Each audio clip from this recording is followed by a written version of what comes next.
World News Today, brought to you by Admiral Corporation, world's largest manufacturer of radio phonographs with automatic record changers. This program is presented in behalf of Admiral dealers all over America. By shortwave broadcast, direct from news centers in our own country, CBS reporters are waiting to bring you first-hand news from the world's political and battlefronts. Now, here's Bob Trout. On the eastern bank of the Rhine, north of the Ruhr, the 21st Army Group has linked all its bridgeheads. The British and American ground and airborne troops now hold one solid bridgehead some 30 miles long and about 7 miles deep. German resistance, which has been heaviest on the northern end where the British are fighting, is now stiffening generally, and the Allies are pouring men and material across the river in preparation for the decisive battle. So far, 8,000 German prisoners have been taken by the 21st Army Group. The weather's not so good as yesterday, but both British and American heavy bombers are flying nevertheless. It's just been reported from the American 1st Army front farther south that the 1st has launched an attack out of the Remagen bridgehead. Russian troops are advancing on a wide front through western Hungary on their way to Austria. Washington reports that 3 B-29s were lost in yesterday's low-level attack on Japan's aircraft factories at Nagoya, but the bombing results were described as good. And now for our first report from overseas, Admiral takes you to Supreme Headquarters, Charles Collingwood reporting. The bridgeheads of the American 9th Army and the British 2nd Army have linked up and mushroomed out until they form a single bridgehead 30 miles long and up to 7 miles deep, almost as big as the Remagen bridgehead. During yesterday, they took 8,000 prisoners. The resistance is getting stiffer, but so far there is no sign that the Germans have been able to get their reserves to the scene, and no large-scale counterattacks have been made. The bridgehead is steadily being expanded, but it's emphasized here at Schaeff that the next few days will be spent building up our forces east of the Rhine, and that the spectacular advances won't come until after the buildup is finished. While British and American troops were crossing the Rhine north of the Ruhr, the last German resistance west of the Rhine collapsed under the pressure of the 3rd and 7th Armies. The Germans suddenly began to pull out yesterday, crossing the Rhine on homemade rafts and anything they could lay their hands on, and by day's end there was only a small pocket left west of Karlsruhe. The 3rd Army's bridgehead south of Mainz is growing swiftly. Yesterday they took 9 towns and got to within 3 miles of Darmstadt. They counted a record number of prisoners, 18,818, although some of those were actually taken yesterday and earlier. The 1st Army's Remagen bridgehead spread out up to 3 miles in the south, but in the north, they sustained their first major counterattack, which was launched at 6:20 this morning and has been going on all day. In spite of the counterattack, the 1st Army took 1,600 prisoners yesterday. Two things which stand out from today's fighting are the slowness with which the Germans are reacting. The only place they have counterattacked is in the 2-week-old Remagen bridgehead, and the speed with which they are surrendering. We counted 20,000 prisoners yesterday. The Germans are acting like a tired, confused army which knows it is beaten. This is Charles Collingwood in Paris, returning you to Admiral Radio in New York. And now for a direct report from our correspondent at the American 9th Army front, Admiral takes you to Germany, Eric Severide reporting. New York.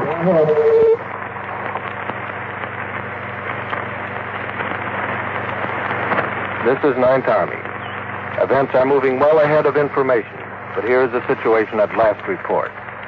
All units across the Rhine have linked up, making one long unbroken bridgehead, which stretches by river length 25 to 30 miles.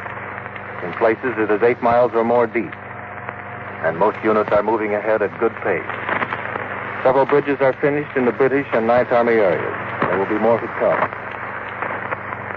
As the Germans well know, we have been getting tanks across, and there will be more. The Germans have thrown all the mortar fire they could on the bridges themselves. There's been no serious hold-up anywhere. Against one bridge, they tried floating a log carrying explosives, and shore fire set it off. In general, the German resistance has been, in the official Army jargon, light to moderate. It was stiffest in the northern part of the British sector, with many mortars and much small arms fire. On the southern extremity, we caught some tank fire. Otherwise, our men have encountered no tanks at all so far. There was one German counterattack at Mir in the north sector, but it was beaten away. German air power is absent. We encountered a handful of fighters yesterday and another handful last night, and that was all. Remember, the Ninth Army has crossed the Rhine only on a part of its river front. Just south of our bridgehead, the Germans are now frantically digging in on their bank and wiring in. Obviously, they expect more crossings at any moment. Back of the German front, some of their units are on the move. Our plane caught one train loaded with tanks near Munster, moving southwest. But there is no sign of any big general German movement from the interior, and it is probably as honest as it is optimistic to say that they simply have not got the stuff. Except for spots of hard resistance, the only thing which is determining the speed of our advance to the east is our own requirement for supplies and reorganization. The initiative is completely ours. We are the masters of our own fate and of the Germans. This is Eric Severide in Germany, and now back to Admiral in New York. Before we hear of the new First Army offensive, here is Warren Sweeney with a word from Admiral. The factories of Admiral Corporation fly the coveted Army-Navy E flag, awarded for excellence in war production. Every Admiral employee is proud of Admiral's war production record, and well he may be, for Admiral employees have made possible the company's tremendous output of vital equipment. Many letters are received from former Admiral employees now serving their country in the armed forces, bearing out the high quality of Admiral products in actual combat. Here's a portion of a letter from a private first class somewhere in Italy. I've come in contact with a lot of Admiral equipment here in Italy, and I'm proud to say my buddies built it. Our radio operator says Admiral equipment can't be beat and holds up swell. Keep up the good work, Admiralites. And we can all echo that. Keep up the good work, Admiralites. You may be sure, too, that the new high standards of precision in the manufacture of Admiral equipment for combat duty will be maintained in building your post-war Admiral radio, America's smart set. Now, here once again is Bob Trott. The American First Army has opened its new offensive on the Rhine east of Remagen. For a direct report from this sector, Admiral takes you to the American First Army, Winston Burdette reporting. The First Army has struck eastward in a powerful attack from its bridgehead beyond the Rhine. Since early this morning, our infantry has been attacking along the whole eastern rim of the bridgehead front.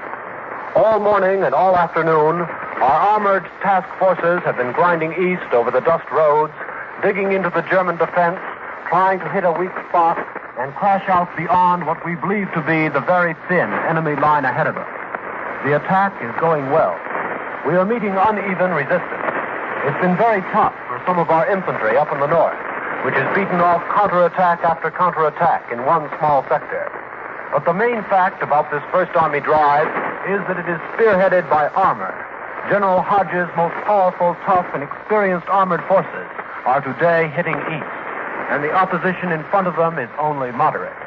The general of one division told me this afternoon that he hopes to shake that opposition loose before many hours and then start rolling. The tanks began passing through the infantry at 4 o'clock this morning. They met mortars, anti-tank fire, loads of mines, blown bridges, and some German tanks. But they kept going. Our biggest reported gain by mid-afternoon was 6.5 miles. An armored force struck out for the last 5 miles of that advance to reach the town of Flammersfeld. The tanks are bypassing a fight when they can and letting the infantry clean up after them. I followed one of our spearheads this afternoon as far as a village called Asbach. We were held up there for an hour or so by 4 German tanks. Houses were still burning in Asbach from the tank fire, but the fight was over. German civilians stood in their doorways to watch a company of Shermans roar through to their next objective. Over the dust-blown roads, while our armor thundered ahead, German prisoners came tramping the other way, a motley and miserable lot in bunches of 40 and 60. The Germans have concentrated most of their strength up at the north end of the front. They apparently thought that we would try to head that way. But the direction of this drive is due east toward the heart of Germany, and we have plenty of strength to carry through and keep going a long way once the German crust is shattered and the race begins. This is Winston Burdette with the First Army in Germany, returning you now to CBS in New York. Next, for an interview with a Memphis flyer who helped prepare the way for the ground forces, Admiral takes you to CBS Paris, Bill Downs reporting. The new bridgehead across the Rhine is old news today. It's no longer news that we have a bridgehead at Wesel, a bridgehead that may be the real beginning of a road to Berlin. Yesterday was our day, the crossing of the Rhine by assault. For the Air Forces, our day was last Wednesday, 3 days before the troops crossed.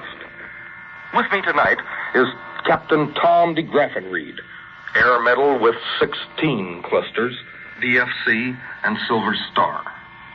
He's from Memphis, Tennessee, and we flew over the Wesel bridgehead for an hour yesterday in a piggyback Thunderbolt. I've been flying over Europe for the past 11 months, invasion and everything, but yesterday's show was about the biggest I've seen. And I've spent 3 days with your outfit, Tom, the 373rd Fighter Bomber Group. I got the idea that this our day was just another day for them and for you. Well, yes, it sure was. We started operations 2 or 3 days ago. We didn't know exactly why, but the Germans seemed to know that something was up. They've really been pouring stuff into northwest Germany for the past week or so. Then you think that they suspected that something was up? I'm sure they did. We found planes sitting out on runways on a number of airfields like fish in a barrel. And in 3 days, you fellows got almost 200 planes on the ground. Is that right? I think it was more like 180, but there wasn't any air opposition on this thing, was there? No, thank God, no. We had our orders. We went down and shot anything that moved in the invasion area. That's about all. What do you mean, anything that moved? Well, it got so that a German soldier couldn't go to the latrine without some of the fighter bomber boys seeing him. Anything that moved was good targets for us. But that's yesterday's story. What's ahead of our troops in this new bridgehead? What's that country look like? Well, it looks like good fighting country, inland. We've been flying over this territory beyond the Rhine for the past 2 months, and there hasn't been a sign of life other than rail and a few MTs. We should be okay when we break through. Well, what does the country look like exactly? A little like Nebraska or maybe like central Illinois. And what about the Ruhr Valley? I think the Ruhr's had it. It's been beat up by mediums and heavies and artillery, and it's more or less a valley of skeletons, but these skeletons may turn out to be a strong fighting points in the end. Well, it's not up to us to anticipate trouble. As a matter of fact, it's been the Germans who've had the trouble, and it's guys like you that's been giving it to them for the past couple of years. And incidentally, Captain Tom de Graffenried finished his tour of duty day before yesterday. The Army owes him overtime because he finished his tour of duty the day before our day. He missed trip, but cuff. He's due to go back home in a week or so. And this is Bill Downs returning you to Admiral. London has some observations for us on the battle in the West. For a report from a CBS correspondent, Admiral takes you to London. Larry Lasser reporting. The weather broke today. It was raining and cloudy over the Straits of Dover for the first time after days of brilliant sunshine. The only officially reported air activity from this country today has been 250 liberators attacking German underground oil stores and British heavies over the Ruhr. But although there can be nothing like yesterday's air umbrella over the Rhine, the news from the bridgeheads is still good. The Allied bridgehead is now some 30 miles long and between 8 and 9 miles deep in places. The British and American armies have linked up, and despite the cloudy weather, our paratroops should have no resupply by air problem because the ground forces have joined firmly with them. It's obvious that Montgomery is trying to seize wide fields of maneuver for his immense tank forces. But although we have 2 light bridges across the northern Rhine, we'll have to build many more before he can get rolling. This may take some 10 to 12 days. But the decisive battles will probably take place on the Westphalian plain itself, because for political reasons, the Nazis must try to delay us from reaching the heart of Germany. German morale and economic conditions could never stand up under another reverse deep in the Reich. Some British commentators figure our build-up will take a week or more, with a big battle to be fought not far from the Ruhr.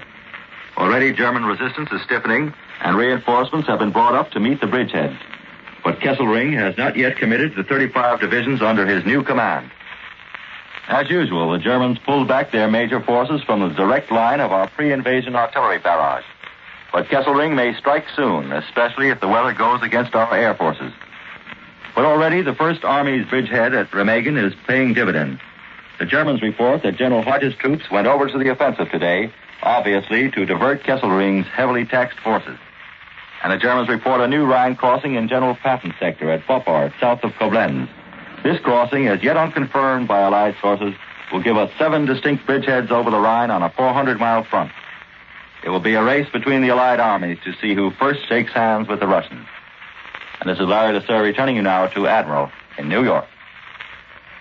For a report on how Washington feels about the new operations in Germany, Admiral takes you to CBS Washington, Tris Coffin reporting.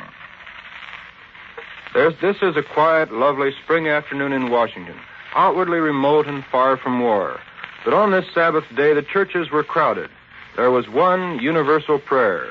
May the war in Europe soon be over. The big push on the Western Front has made a subtle change in Washington. Many doubts are now resolved. The manpower bill can go ahead. Allocations of food and machinery and guns can now be more carefully defined. Next week, Mobilization Director Burns will issue another report. It will forecast the shape of things to come here at home. There is no responsible official who dares predict how long the battle for Germany will last. But there is both an atmosphere of optimism and hope and a realization that hard days are still ahead. One official who sees the secret cables on Germany and who lived there himself sums up the Reich this way. The mass of Germans are apathetic and stunned. There is no longer any mass fanaticism or will to die. Most Germans are stupidly awaiting the end. The German peace feelers are despairing and fantastically unreal. We cannot give them any serious consideration. The Foreign Economic Administration says the Reich is no longer capable of supporting a great army in combat for a long period. Nazi industrial capacity has been cut in 2 in a year. Transport is in a mess. But industry in Bohemia and Bavaria can support large-scale guerrilla operations for some time. I return you to Bob Trout and Admiral Radio in New York. We have a dispatch from Greece today which tells us that all Athens turned out in cheerful crowds to watch ceremonies marking the 124th anniversary of Greek independence. The regent of Greece, Archbishop Damaskinos, and Lieutenant General Scobie, along with members of the diplomatic corps, reviewed a 2-hour-long parade of Greece's renewed military strength. It was the first full-fledged celebration in Athens in 5 years, and one newspaper marked the occasion with a front-page picture dated 2 years ago, which showed German mounted police scattering crowds which had gathered for the anniversary. And now for a story from the Pacific. A recorded interview with a reconnaissance pilot from New York City who's made many trips over Japan. Admiral takes you to CBS San Francisco, Webley Edwards reporting.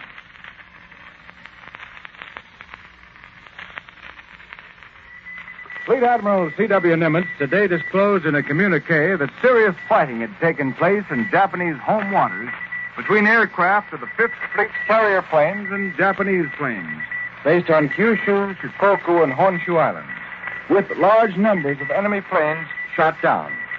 In one encounter, 50 enemy planes went down with the loss of 3 of our fighters. On Friday and Saturday, the Pacific Fleet shelled with heavy guns objectives in the Ryukyu Islands. We hear a great deal about the great fleets of 21st Bomber Command B-29 super fortresses that are bombing the vitals out of Japan's industries and leading cities.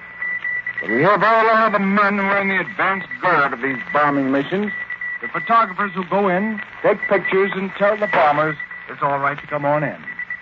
With me here at Guam is a man fresh from Japan, photographer gunner Staff Sergeant Herbert P. Bysalt of 310 West 99th Street, New York City. Sergeant, what about this deal? Well, from here on, this is known as big gear stuff and strictly a snow job. Oh, well, what do you mean by that? Ordinarily, we don't go in much for publicity. I'm afraid the boys will dub me as a big gear from now on. Well, how many times have you been over Japan? I've been on 8 missions and 1 aboard. Well, how do you mean that? That's 8 missions over Japan and 1 that had to turn back. Well, have you been in this same plane on all these trips? First 7, I was on the Yokohama Yo-Yo, but the last one I was on is a new ship that we haven't named yet. Well, I've seen the Yokohama Yo-Yo a lot. So have you any idea what you're going to call this new plane of yours? No, we haven't. In fact, we're trying to think of a name for it right now. If anybody back in the States has any ideas about what to call this new plane, we'd be glad to have some suggestions. Well, you better look out. You're inviting a couple of tons of females. Well, all right. We've got to have a name for this plane, haven't we? Yeah. Well, now, you fellas, what about, tell us about these photographic missions of yours over Japan. Well, before our men go in on their bombing runs, they have to know what they're going to hit. So we go in ahead of them and take pictures. Then, after they have burned the places, we go back again to see how much damage they have done. Well, isn't this kind of dangerous? Well, not too dangerous most of the time. The one time, one of our planes, Sergeant Tim Terry's ship, got jumped by 70 Jap ships. It made them kind of nervous. You mean one B-29 plane was attacked by 70 Jap fighter planes? That's right, and they came back to tell about it. But lately, we don't get so many fighters. The flak is still coming up at us, though, and rather heavy. Well, have you ever heard about how many up after you? No, we haven't. The most we've had after us were 3 or 4. But an interesting thing, we did have a German plane after us over Japan. It was a black plane with white crosses, just like you see in the movies from Europe. I know I'm not mistaken about that because one of the others and the navigator saw it. We were in the sun at the time, and he couldn't see us, so we didn't tangle with him. Well, we were kind of surprised to see a German plane over Japan. Do you think it was a German flying it? Maybe it was. I guess maybe they have some Germans over there teaching the Japs some fighter tactics. I gave him a couple of bursts, but I didn't happen to hit him. What does it look like going into Japan? The first thing we see above the horizon is Mount Fujiyama. This time of the year, she's covered with snow. In fact, most of the island of Honshu is pretty snowy at this time of the year. Do you get cold? No, because we're in a pressurized cabin. In fact, we sweat it out when we get down Black Alley from Nagoya to Yokohama. The worst thing is when we hear over the intercoms the gunners calling out flak burst near us. Makes us feel like ducks in a shooting alley. Have you ever been shot up? No, it just so happens we haven't had a hole in the plane. I don't blame you for knocking on wood, boy. Well, we're not superstitious. We just don't take chances. And right here, I want to say a word about the ground crews. Those guys are wonderful. They do as much sweating as we do. Well, I'm kind of fond of them myself. Thank you and good luck to you, B-29 photo gunner, Staff Sergeant Herbert P. Bysalt. And I hope your mother back there at West 99th Street in New York City is listening to you. I know you're in good health, and I hope you get a new name for that Tokyo-bound B-29 of yours. This is Webley Edwards at Guam. I return you to Admiral Radio in New York.